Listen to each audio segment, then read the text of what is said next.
Hello friends, કેમ છો બધા? મજામાં ને?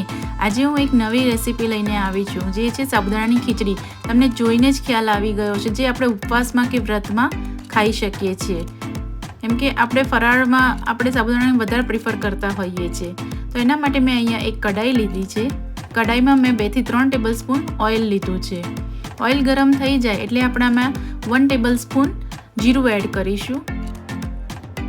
જીરું બરાબર સતળાઈ જાય એટલે મેં આમાં ગ્રીન ચીલી એડ કરી છે. 2 થી 3 ગ્રીન ચીલી એડ કરીશું. તીખાશ તમે તમારા પ્રમાણે એડજસ્ટ કરી શકો છો.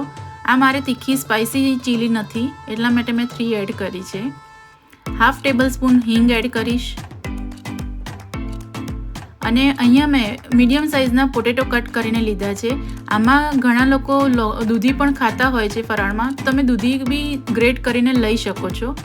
અને જે લોકો હળદર ખાતા હોય તો એ હળદર પણ આમાં એડ કરી શકે છે. હું હળદર નથી ખાતી એટલે મેં હળદર એડ નથી કરી. બટાકા સતરાઈ જાય એટલે આપણે એમાં સીંગ એડ કરીશું.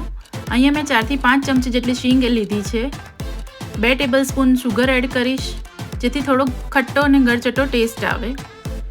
Half tablespoon red chilli powder add કરીશ અને આને બરાબર મિક્સ કરી લઈશું. અહીંયા મેં સાબુદાણા 4 થી 5 કલાક માટે પલાળીને લીધા હતા, તો એકદમ છૂટા થયા છે, તમે જોઈ શકો છો. હવે આ સાબુદાણાને આપણા મિક્સરમાં એડ કરી દઈશું.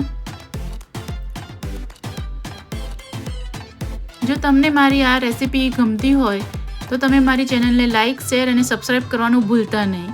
અને બીજી કોઈ આવી રેસીપી તમારે જોઈતી હોય તો મને કમેન્ટ બોક્સમાં જરૂરથી જણાવજો. હવે આપણે આને બરાબર મિક્સ કરી લઈશું. અહીંયા તમે જોઈ શકો છો કે સાબુદાણા કેવા ખીલા ખીલા રહેલા છે. અમુક લોકોને સાબુદાણા ચીપકું થઈ જાય છે, તો અમુક સાબુદાણાના પ્રકાર ઉપર ડિપેન્ડ છે ને અમુક પલાળવાની રીત ઉપર ડિપેન્ડ છે. સાબુદાણામાં પાણી પૂરેપૂરું રાખવાનું હોતું નથી. સાબુદાણા ધોઈને એને પાણી નિતારી લેવાનું હોય છે અને પછી એને એઝ ઇટ ઇઝ રહેવા દેવાના હોય છે, તો પ્રોપર એ ફૂલીને રેડી થઈ જાય છે. તો એ ચીપચીપુપા પણ થતા નથી. તો અહીંયા મેં બરાબર મિક્સ કરી લીધી છે સાબુદાણાની ખીચડી. હવે આમાં આપણે હાફ લેમન સ્ક્વીઝ કરીશું.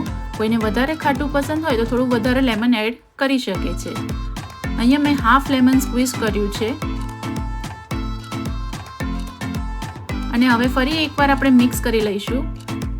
આ ખીચડી આપણે ઉપવાસમાં, વ્રતમાં કે ગમે ત્યારે ખાઈ શકીએ છીએ. અને છેલ્લે લાસ્ટમાં આપણે કોથમીર એડ કરીશું અને ફરી એકવાર મિક્સ કરી લઈશું. તો આપણી સાબુદાણાની ખીચડી તૈયાર છે અને હવે આપણે આને સર્વ કરીશું. તો તમે અહીંયા જોઈ શકો છો સાબુદાણાની ખીચડી તૈયાર છે.